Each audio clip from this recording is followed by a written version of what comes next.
The last time I filmed a makeup empties was back in June, so I have almost 6 months of makeup empties to talk about today.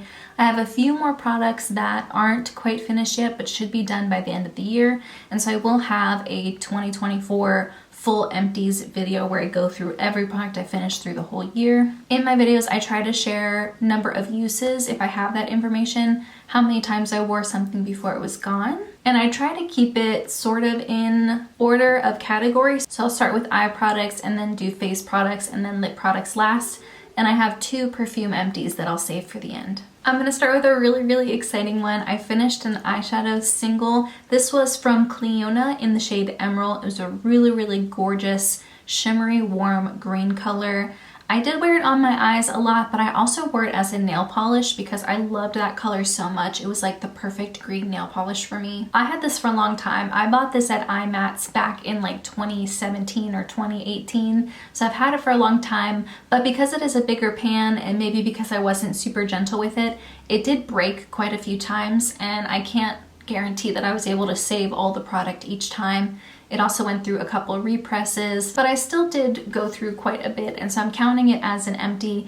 This was a beautiful color. I don't think that they sell this anymore, but I have a lot of Clionadh eyeshadows that I really love. I have 3 mascaras here. I wouldn't say any of them were like a top favorite mascara. They were all just okay, but I do think that that is just personal. I often lose a lot of lashes on this eye in particular, just on the inner portion, and there's really nothing you can do if there's no eyelash to apply mascara to.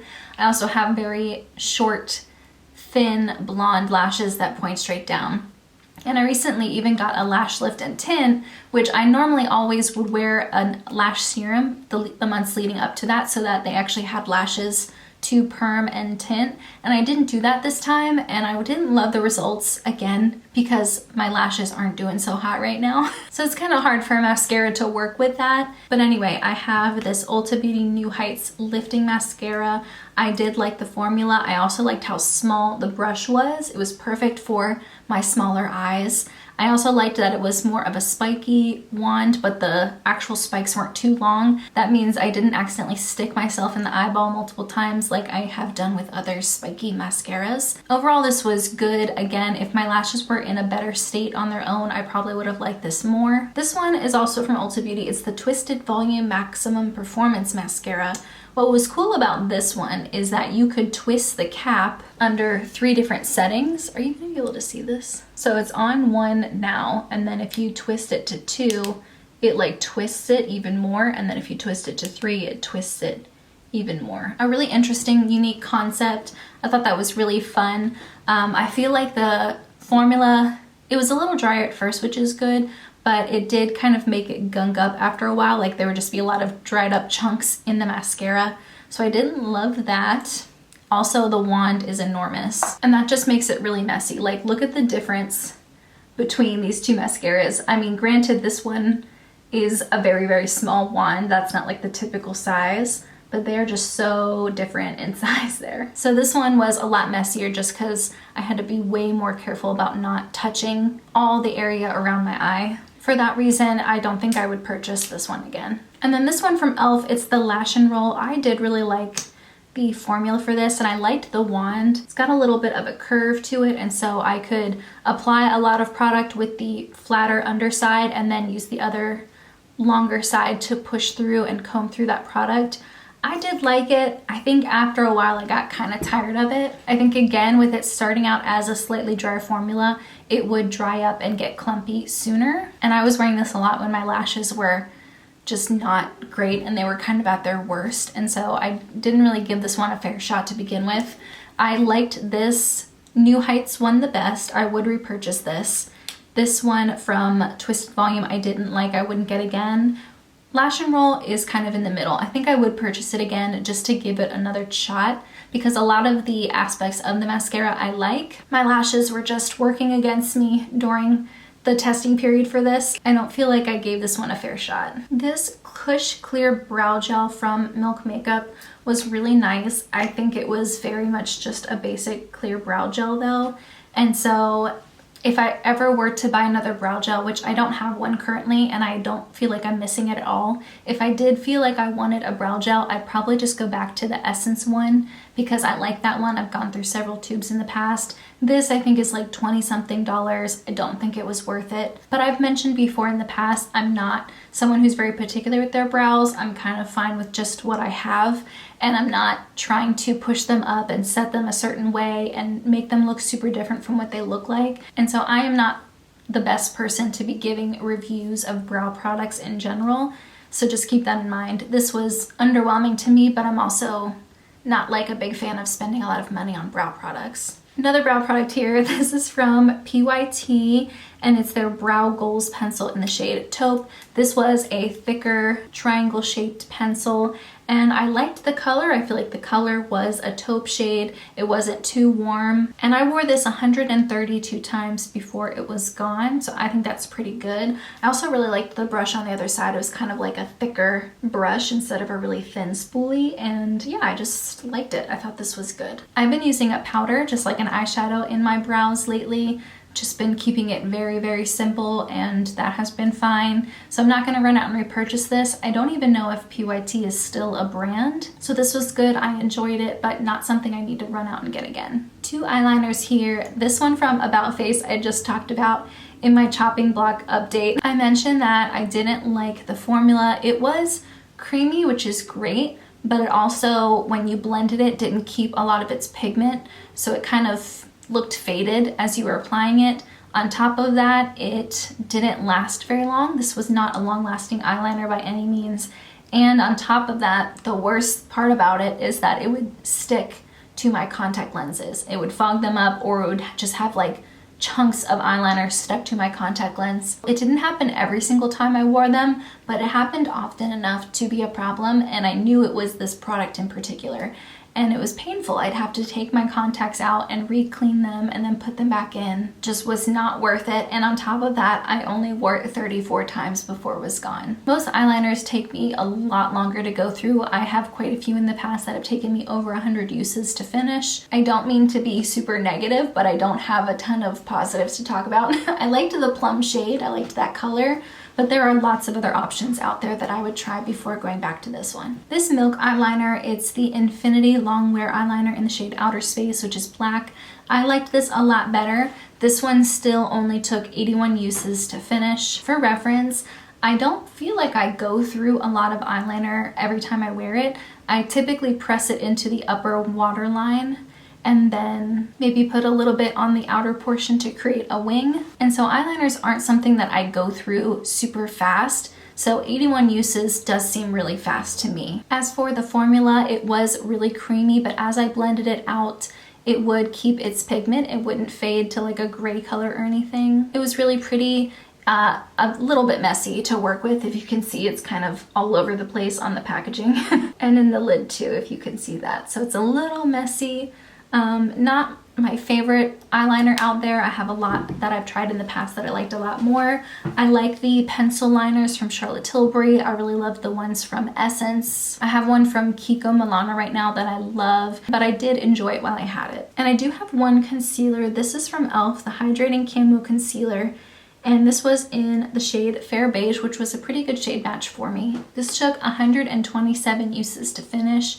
And I feel like it took forever. Maybe 127 uses isn't that many uses in the grand scheme of things, but towards the end of this, especially after I took the stopper out, I was just ready to be done with this. I kind of just got tired of it. It's a perfectly fine, creamy, medium coverage concealer. It was fine, but it does have a little bit of a paint smell, and it wasn't the fullest coverage concealer I've tried. I do like a fuller coverage concealer right now. So this was truly just okay. I would not repurchase it. I'm really loving the Natasha Denona concealer right now. I think I just really have been appreciating a higher coverage concealer. Now let's move on to face products. I have 2 mini primers, both from NYX, the Marshmellow Primer and the Plump Right Back with Electrolytes Primer. They're just travel sizes of both. These were both incredibly underwhelming. I can't say that they made a real big difference in my makeup application or longevity at all. I didn't like how sweet the Marshmellow Primer smelled.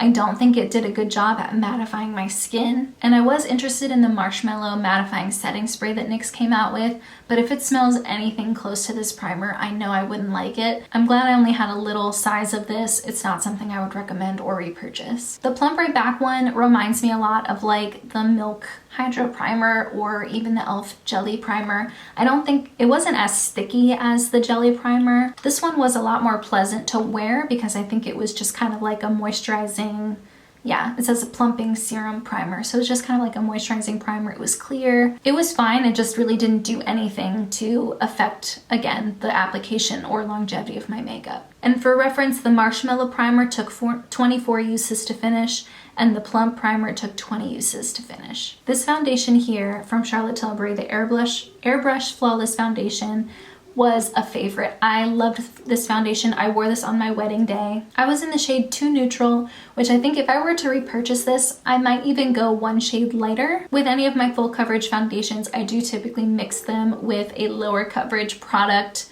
or, you know, a color corrector or something just to help match me better. I like having that full coverage to work with, but I usually kind of tone it down somehow with either a thinner formula or even like a thinner primer or something. This was great, and I wore it 204 times before it was gone. Beautiful formula, loved it. Definitely for the higher coverage people out there. Yeah, I would definitely buy this again. I have two color correctors here, both of them from Exa, both in peach and green, and I loved the green one. I understand the hype. I understand why people like it so much. I did repurchase this. I have another tube of this in my collection currently.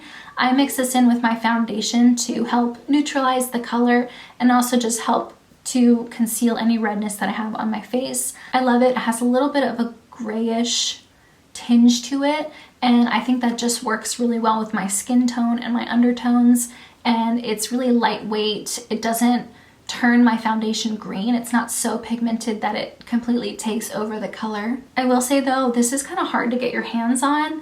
Every time I've tried to buy it, the original time and the repurchase, it's either been out of stock or just not even available on like the Ulta website. I think I've had to purchase from the Exa website directly both times, and that's if it's even in stock. So it's kind of annoying, kind of hard to get your hands on. But either way, I did really like this and I'm glad to have another one in my collection. The peach one was also really nice. I used this as an under eye corrector. I liked that it is a more forgiving formula. Sometimes under eye correctors can be a little thick. They can emphasize texture or make your under eyes look drier.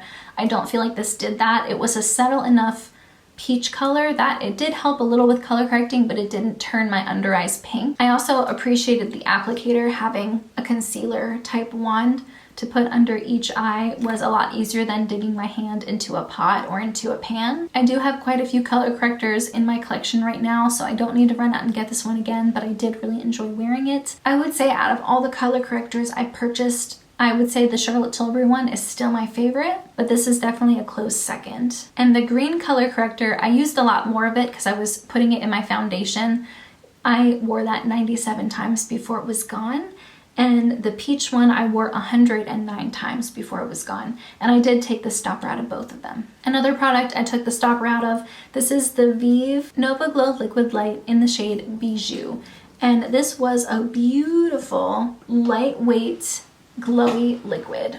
I loved mixing this in with like lipsticks or liquid lipsticks to make a glowy blush. Gorgeous. Sometimes I would put it underneath powder, like on the top of my cheekbones to give a little bit more of a natural glow. I have a lot of glowy products in my collection, a lot of glowy mixers. I don't need to buy this right away, but this was a real treat to use. I really enjoyed wearing this. This one took 145 uses to finish. Two setting sprays. I have the All Nighter setting spray from Urban Decay. This is a staple. I already have another one in my collection. I've talked about this numerous times in all of my empties over the years, and I feel like I've had at least one of these in my end of year empties every year since I started my channel. This one from Milk I didn't like as much. This is the Pore Eclipse matte setting spray. I talked about this more in detail in my full face of Milk video. I don't feel like this was very mattifying. I don't feel like it did the best job with making my makeup last a long time. It really just was okay. And when this was finished, I was like ready for it to be done. I wouldn't purchase this again. This one's only 2.87 fluid ounces. For reference, the Urban Decay one is 4 ounces, so you get a lot less product in the milk one. And this one took 78 uses to finish. I have 2 powder empties. One I used all over the face, one I used on my under eyes. The one I used all over my face is from number 7. It's the Perfect Light Pressed Powder in Translucent. I ended up liking this a lot more than I thought I would. I thought this was beautiful as a setting powder. Sometimes I would just use it as like a quick finishing powder. I hit pan on this at 41 uses and it took a total of 86 uses to finish. Keep in mind though, I was typically using this to set my entire face. It was really nice. I liked it and I would definitely consider purchasing it again. Sometimes I get in phases where I like using a pressed powder instead of the loose powders that I have. And this is a really great option for that, so I would definitely consider buying this again. Same with this Pat McGrath Labs Skin Fetish Sublime Perfection Blurring Under Eye Powder. I was in the shade Light. This is in a waffle pan and it's completely empty. It was originally domed. This took 216 uses to finish. Again, keep in mind, I was only using a little bit to set my under eye concealer. It was white in the pan, but looked translucent on my under eyes. I do think it could leave a white cast on people with deeper skin tones though. But I think Pat McGrath might have some other color choices in this powder. This was really thin and felt almost like an HD powder. It had kind of like that velvety feel. It was perfect for under my eyes. I think it did a really great job at setting my concealer so that it didn't feel tacky anymore.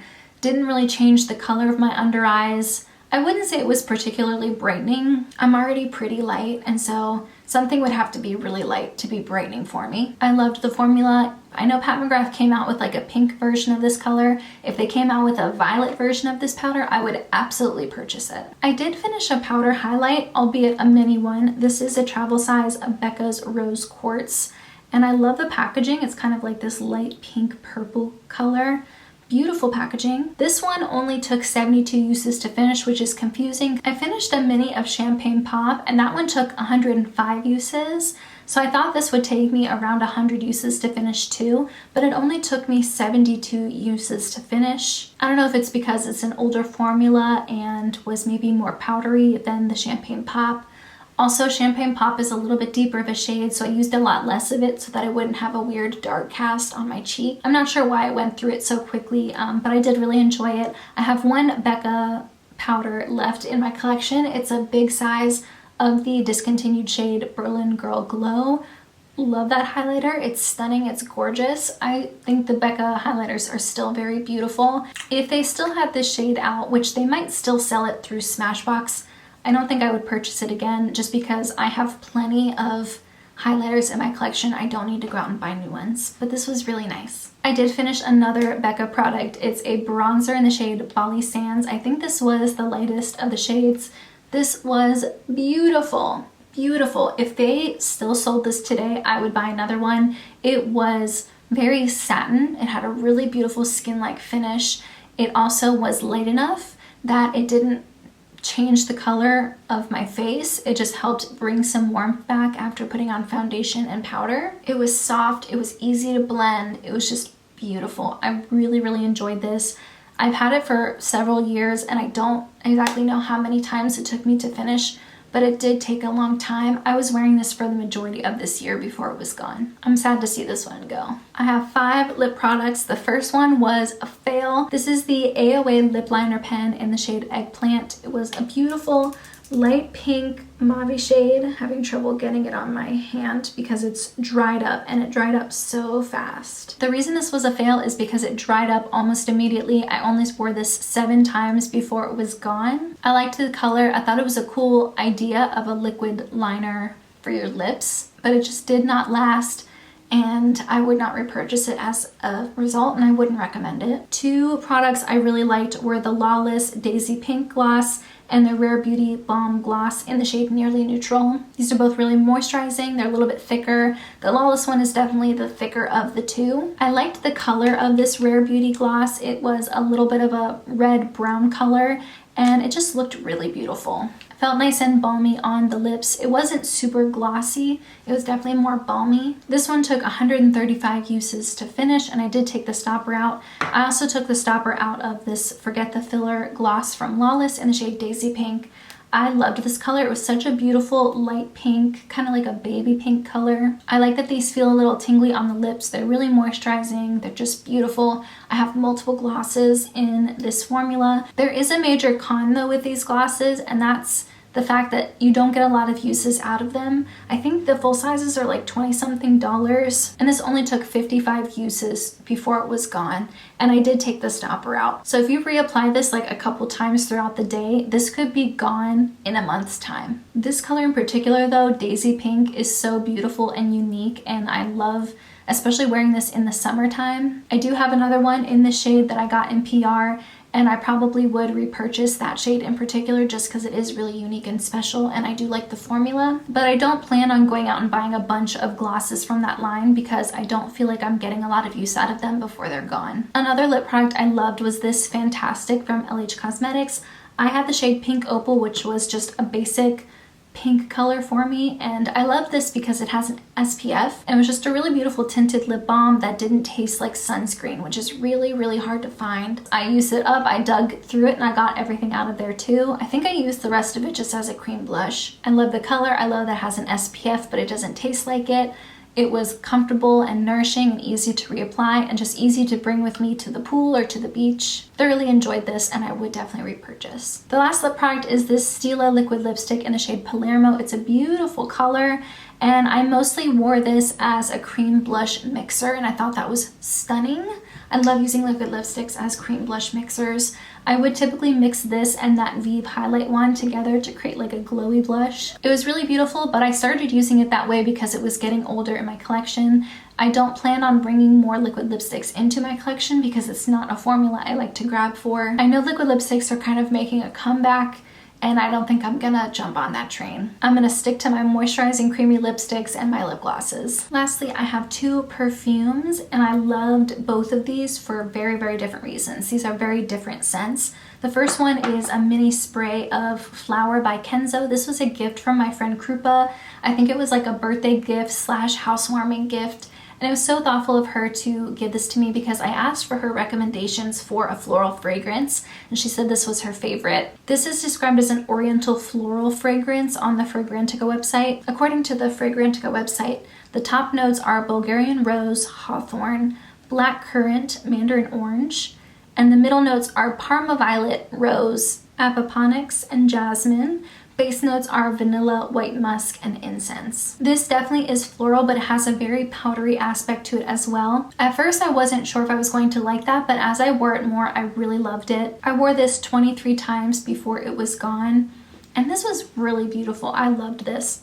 I also wore this to the gym a couple times, and I feel like it was a really good gym scent. You know, sometimes some perfumes, they're just really good at like masking the sweat smell. This did a great job of that. And I am really glad to try this because I think I had a little bit of a bias against powdery scents, worrying that they would smell a bit dated or a bit older. But this was really nice. I liked this a lot. The other one I really loved is this fragrance from Penrose in the shade Sun Saint. Oh, this smelled so good. This is considered a woody spicy, which definitely makes sense. It does have more of a citrusy sweet aspect to it though as well. According to Fragrantica, the top notes are lime, eucalyptus, yuzu, and mandarin orange. The middle notes are sea salt, cashmere, musk, and violet. And the base notes are coconut and sandalwood. I love musk scents. I love sandalwood. I'm not smelling the eucalyptus in here, or really the lime, but altogether this was beautiful. A really nice summer scent. I loved this. I would go out and purchase more of both of these if I didn't already have a ton of perfumes currently in my collection.